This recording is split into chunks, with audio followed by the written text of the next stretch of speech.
moving on into the last request of this session, dude. But it's a long one, dude. It is Mike Oldfield, Omadon, Part 1, at a whopping 19 minutes and 11 seconds. So, I'm excited. Mike Oldfield has only given us only superb stuff. Dude, last month we reacted to some Mike Oldfield and it blew my mind. So, apparently he was very, very young when he made that. So, let's just get into what was it? Ommadawn? Part 1. I can't wait. Okay, friends, so let's get nice and comfy for this one. Aloe, thank you so much. If you're new here, welcome. My name is John Slop.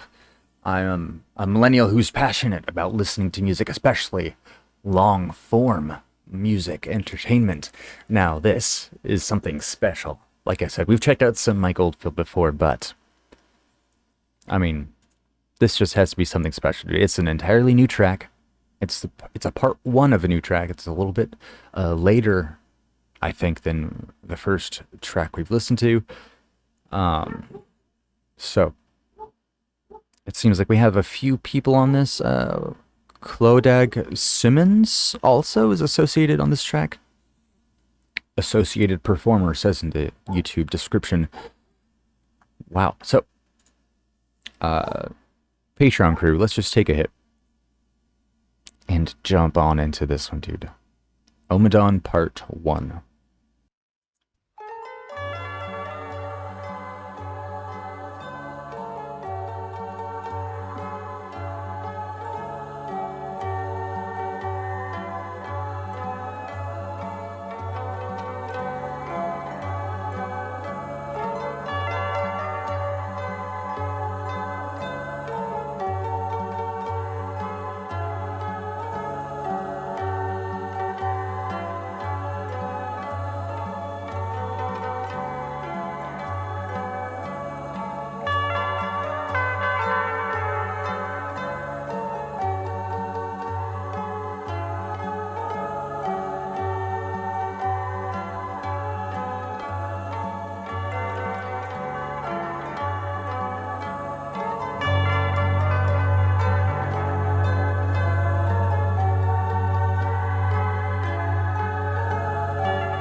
That voice, dude.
Just some initial thoughts, dude.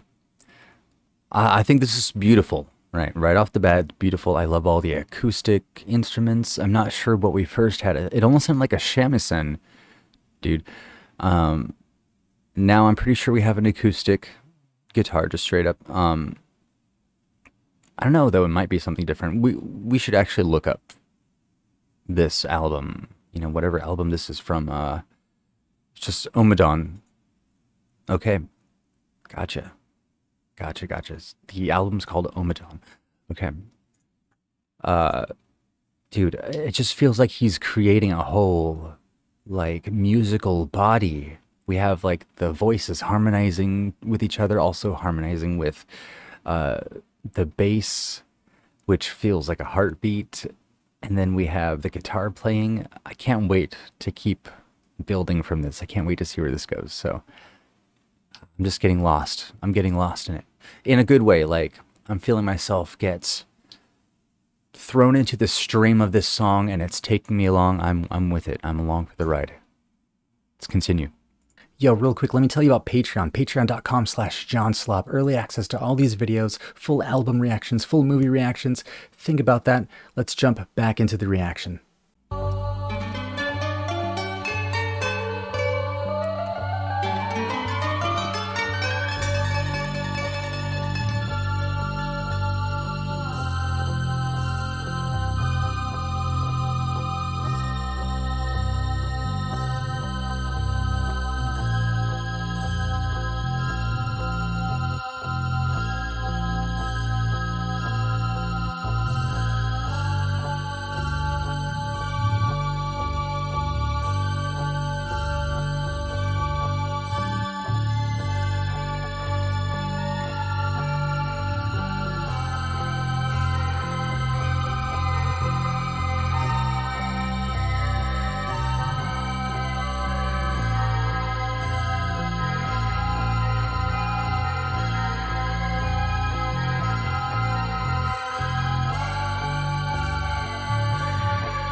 Real quick, it feels like we crawled out of a cave and now we're entering a bright and shiny world full of life and I don't know, I don't know. Like I said, full of life, people walking around, just interacting and being happy.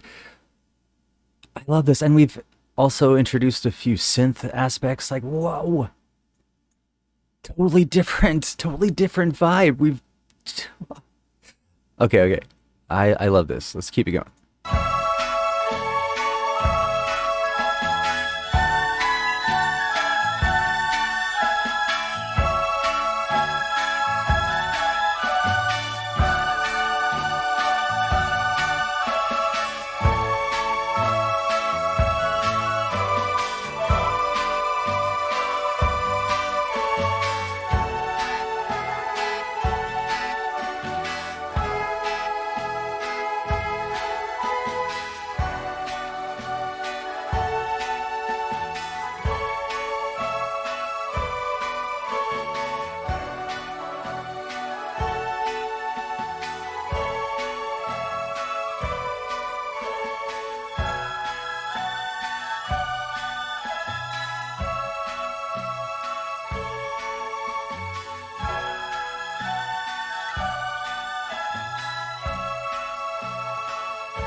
What?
Real quick. That section. Okay, we entered the town square. We started playing with the kids.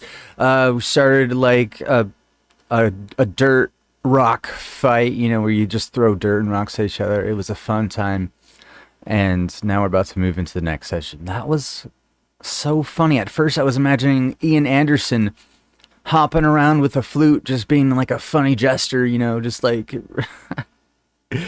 really hyping it up. And then the dirt rock fight happens. All right, let's get back into this. This is amazing. Beautiful, tremendous. I like how we simplified things for that section. We really minimized it. All right, let's get back into this. It's so fun.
I feel like I gotta pause it, dude. Okay. So much has happened in the past, like, couple minutes. The section before this, I wanted to remark it sounded really like fantastical, right? Like as if fairies were like flying around your head or singing you lullabies. Uh, and now it feels like we're traveling, we're being sent through like a wormhole or something. We're going back in time, dude. I can't believe this came out in 1975. Something so ambitious and so avant-garde, dude. This gives me so much love for humanity. Like Mike Oldfield. I love your brain. He's like thinking so far up in the sky. What do you imagine when you listen to this album, dude? I can't wait to listen to part two. Um, but first we have to finish part one. So let's just keep it going. I'm just so much along for the ride. Let's just keep it going.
Wow, wow, wow. So that last section, it almost felt like we did go back in time.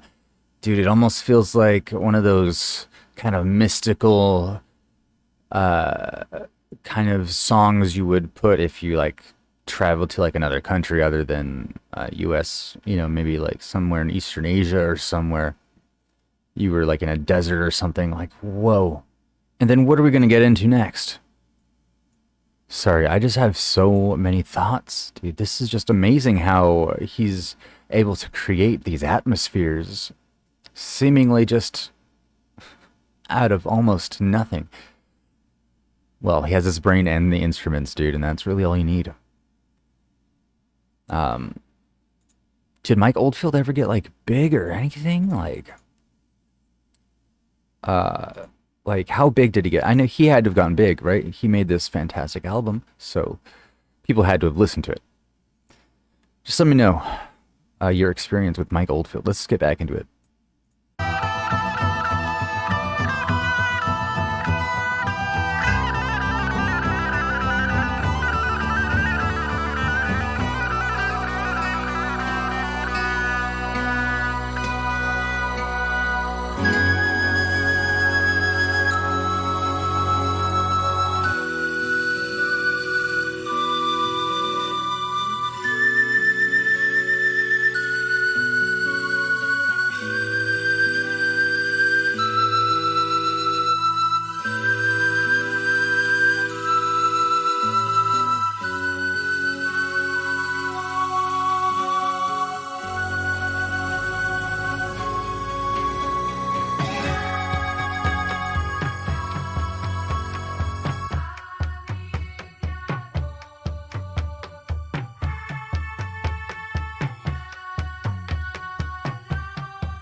Oh.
That was Ommadawn Part 1 by Mike Oldfield.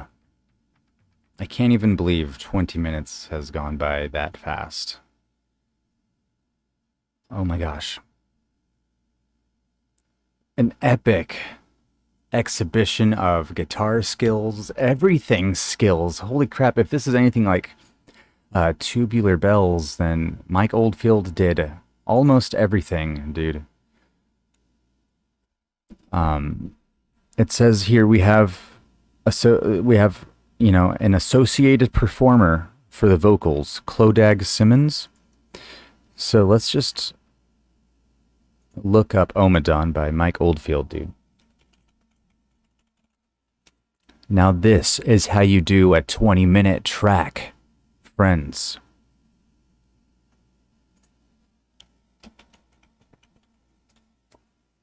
This is how you tell a story with music. No lyrics, dude. You don't need to actually tell the audience what's going on. Just give them the sounds. It feels like we went to so many different places. Like, at almost towards the end, it felt like we went to Africa at some point. And then it feels like we were, like, running for our lives because it felt a bit tense towards the end there. We're like, what? Omadon is the third studio album by English musician, multi-instrumentalist, and songwriter Mike Oldfield, released on 3rd November 1975 on Virgin Records. Omadon peaked at number 4 on the UK Albums Chart, number 74 in Canada, and number 146 on the US Billboard 200. Come on, we needed to do better than that. 146? The song that concludes Omadon Part 2, entitled Horseback, released as a single. The album reached gold certification by the British phonographic industry within 2 months, signifying 100,000 copies sold. Okay, so yeah, he was big. He was a big deal, dude. People loved Mike Oldfield. Background and recording. By the end of 1974, Oldfield had been propelled to worldwide fame due to the unexpected critical and commercial success of his debut studio album, Tubular Bells. He followed it with Hurgist Ridge in 1974, which generated a more negative critical reaction in comparison, which disappointed him but led to a creative period as he vowed to deliver a follow-up that was worthwhile and successful, proving he was not a one-hit wonder with the success of Tubular Bells. When Oldfield started to work on new music for Ommadawn, he wanted to avoid professional studios and persuaded his label Virgin Records to install a 24-track studio at The Beacon, his home in Kington, Herefordshire. Oldfield recorded Omadon at The Beacon between January and September 1975. So, wow. He talked the label to be like, okay, we'll pay for and install a 24-track studio at your home, dude, so you can get this done. They had a lot of faith in Mike Oldfield. This was like a pretty big risk given that his last studio album didn't do so well. Wow, these people also must have loved Mike Oldfield. Let's keep on reading a little bit. The manner was... Blah, blah, blah, blah. Let's back up a little. Oldfield recorded Omadon at The Beacon between January and September 1975. The African drums were recorded at The Manor in Shipton, Cherwell, Oxfordshire, where Oldfield had recorded Tubular Bells and Hergest Ridge. We got to listen to Hergest Ridge. It almost sounds like, Aloe, you're not a fan of that one. Did you skip it for a reason, dude? The Manor was chosen as there was insufficient space at the Beacon to accommodate the instruments and equipment. Oldfield is credited as the album's sole producer and engineer. Shortly after Oldfield started to record, his mother died. Rest in peace. He later recalled that working on his new music provided the only source of comfort for him at the time. Right, I mean, that makes sense, right? Just diving in, forgetting about everything else, putting everything into your music. Wow. He faced further problems several months in when he had almost finished recording side one when the recording tape started to shed its oxide layer, causing irreparable damage. What? I didn't know that was a thing that could happen. Why? Why did that start happening? Is that because of like just a shoddy made tape? Virgin delivered a machine so that copies of the master tape could be made and Oldfield could carry on working, but the same problem occurred on the new tape. This left Oldfield no choice but to start again using a brand new brand of tape. Let me rephrase. This left Oldfield no choice but to start again using a new brand of tape. I'm sorry for that. He believed that the many overdubs he had put down on the track had worn it out. Oldfield felt depressed to start over at first, but he then noticed that something clicked inside of me. Wow, so many things have been working against him. Dude, his mom died. He's trying to like overdub a bit too much, maybe? Is that what's happening? He's like going over the tape, re-recording onto the tape, going back over it again. Like, that's interesting. Wow. Recording must have been so much harder, dude. I take so many things for granted. The fact that I can so easily record on computer, on my phone, dude. Wow. So many people have worked so hard. This is amazing. I know this is just touching the tip of the iceberg. Like, wow. Oldfield felt depressed to start over at first, but then he noticed that something clicked inside of me and realized that his previous takes had become good practice for the final ones. All the musical pieces fell into place and the results sounded marvelous. The original version of Side 1 was released on the 2010 remaster as Ommadawn, Lost Version. Excerpts from the scrapped version were previously used in Oldfield's interview on Tony Palmer's documentary series All You Need Is Love and the 1977 film Reflection. Wow. Wow, what a background, dude. Mike Oldfield. Shout out to you, friend. Are you still alive? He is still alive, dude. He is 70 right now, so just I'm thankful for that. So, thank you, Aloe, and thank you to all the Patreon members who requested songs in this session. Make sure you hit that like button. Make sure you let me know what your favorite song was, what your favorite part of Omadon Part 1 was, and hopefully we'll get into Omadon Part 2 at some point. So, thank you again, Aloe. Let me know any further information about this track, and yeah, Patreon crew, just sit back and chill until we get the rest of these Patreon requests coming. So, Thank y'all again. I will talk to y'all in the next one. Peace.